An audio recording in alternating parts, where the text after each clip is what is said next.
হুজুর বলতেছিল কেউ বলতে পারেন না। আর আমরা জানি আল্লাহ তাকে শহীদের মর্যাদা দান করে।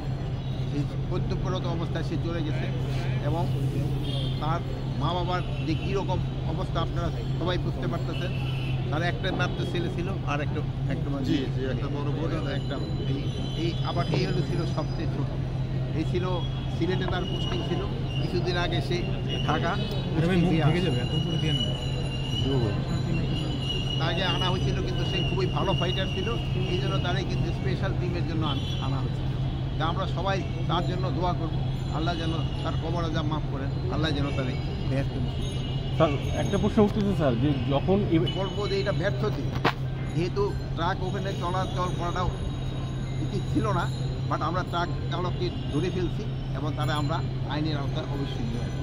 আরেকটা জিনিস হলো যে আগুনের নিবারণের কোনটা কত ফল লাগে এটা তো আমরা এইভাবে বলতে পারবো না, আগুনের উপরে নির্ভর করে এবং এখন এই যে ফায়ার ফাইটার যে গাড়িগুলি যাওয়া এগুলির উপরে অনেক সময় নির্ভর করে, পানির সরবরাহের উপরে নির্ভর করে, প্লাস অনেক সময় অনেক ধরনের থাকে, প্রতিবন্ধকতা থাকে, ওইগুলির উপর নির্ভর করে। বাট এরা কিন্তু সর্বাত্মক চেষ্টা করছে এবং 19টা ফায়ার ইউনিট কিন্তু একসাথে কাজ করছে। কাজ করার পরে এটা কিন্তু কন্ট্রোলের ভিতরে আসবে। খুব তাড়াতাড়ি রিপোর্টটা দিলে আপনারা জানতে পারবেন এটা সূত্রপাত কীভাবে এবং কেন এই ফায়ারটা। স্যার দুজন আমি কিছু বলতে পারবো না, যেহেতু আমরা এখান থেকে ক্যাবিনেট ডিভিশনের ইনভেস্টিগেশন টিম করে দিচ্ছে, ইনভেস্টিগেশনের পরে আমরা এটা আপনার। সম্প্রতি তো স্যার স্বরাষ্ট্র মন্ত্রণালয় থেকে একটা প্রজ্ঞাপনা দেওয়া হচ্ছিল যেন সন্ধ্যা 5টার অফিস আওয়ারের পরে যেন স্বরাষ্ট্র সচিবালয় কেউ অবস্থান না করে। তারপরেও এই ধরনের ঘটনা কি অনভিজ্ঞ? ভিতরে তো কেউ শিশু তো 5টা পরে তো কি অবস্থা, এটা তো ঘটনাটা ঘটছে তো রাত সেই 1টার দিকে। ওই সময় তো ওই বিল্ডিংয়ে তো কেউ ছিল না। আপনারা জানেন ওইটা তো 3টা ফটো, 3টা ফটো কিন্তু তালা দেওয়া ছিল।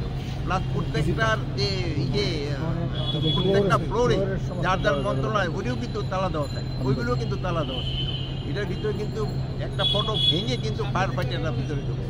স্যার আপনারা যদি আপনি বলা দেখা যায় ওইটা প্রমাণিত নয়, এই জন্য আমার তরফ থেকে প্রমাণিত হওয়ার পরেও আমার মনে হয় বলাটা ভালো। কিন্তু আমি যদি এখানে একটা বলি আপনার সাথে সাথে কিন্তু স্বরাষ্ট্র উদ্ধৃতি দেওয়া বলে স্যার আমি এই জন্য পুরাটা জানার পরে আমি বলি।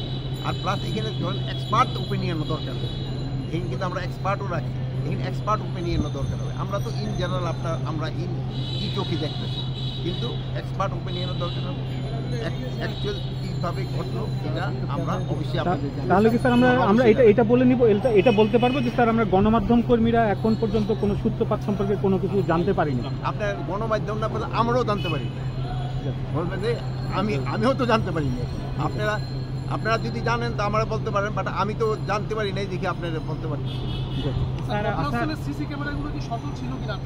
এইগুলি সব কিছুই দেখা হচ্ছে, মানে সবকটা তো সচল ছিল না, যত হয়তো সচল পাওয়া যাবে।